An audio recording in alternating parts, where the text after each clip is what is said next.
So once you find out that you are gay or bisexual, you're going to come into a position where you feel that that you need to branch outside of your original faith.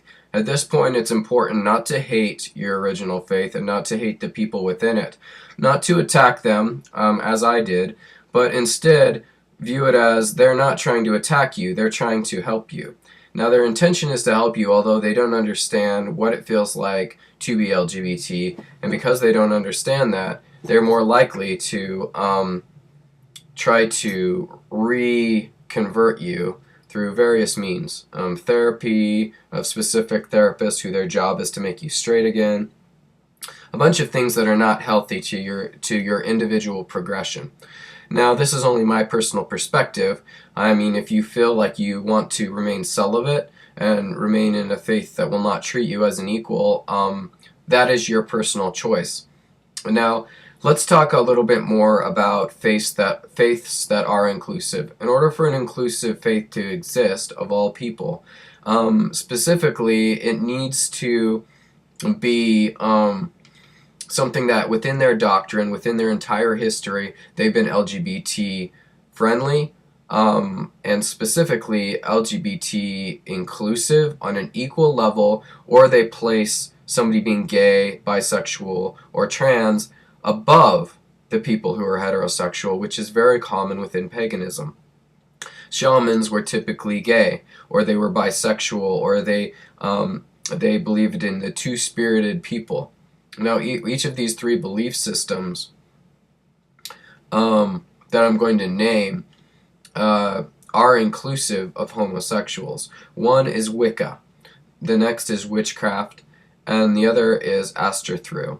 Now, they focus a lot on family and fidelity, but you can be a solitary practitioner, and in any of these faiths, and of course you're going to be included because it's you and only you. And sometimes if your lover is open to exploring spirituality, you can help them on the path to light, where they'll have a lot of self-hatred, self-loathing, things that they really don't feel or shouldn't feel. And then as long as they transition out of a corrupt belief system that doesn't include them or says, hey, we're LGBT friendly, but you're going to be a second-class citizen, that isn't something that you want to be a part of. Going into Wicca, there's a few types of Wicca. There's Gardenian, there's several different types of Wicca. But primarily, a lot of times the originally practiced skyclad, which is naked. A lot of my rituals I perform with minimal clothes, or I perform naked, if at all possible, because I believe that that connects you with nature more closely. And that's a personal choice. There are forms of Wicca that aren't. Now, Wicca is inherently something that is more about protection, about blessing the lives of others. These were the midwives and the things that people who were in the burning times accused of bad things when they were honestly just trying to help everyone with herbs and healing. But Catholicism wanted power. And because Catholicism wanted power, they did a lot of things in their past that they're ashamed of. And the Pope has spoken out and apologized for those things. And that's why I believe that when it comes to, when it comes to those beliefs, you need to concentrate and think about how you want to be represented. Now, next we're going to talk about the idea of finding your own path. Basically, glide through a bunch of it, read some books from the library. If you're trapped, go outside your home to practice until you find a place where it's something where there's not a bunch of pressure, nosy people. Another thing you can get is this giant chest up here, which I could spin it, but you can't really see. But you can put a lock on a chest, and that can be something where after your practice, you don't want people who are going to bash on your religion, which inherently people don't proselytize about their beliefs within paganism, because it's like, if you're called to it, you will find it yourself.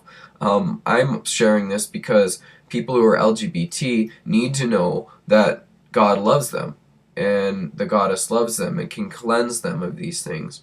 Start with Hinduism. Out of many of these beliefs, Hinduism has meditative qualities. You can go into it. It's a form of yoga, Kundalini yoga, using sound and positive affirmations like love for all, light for all, peace for all.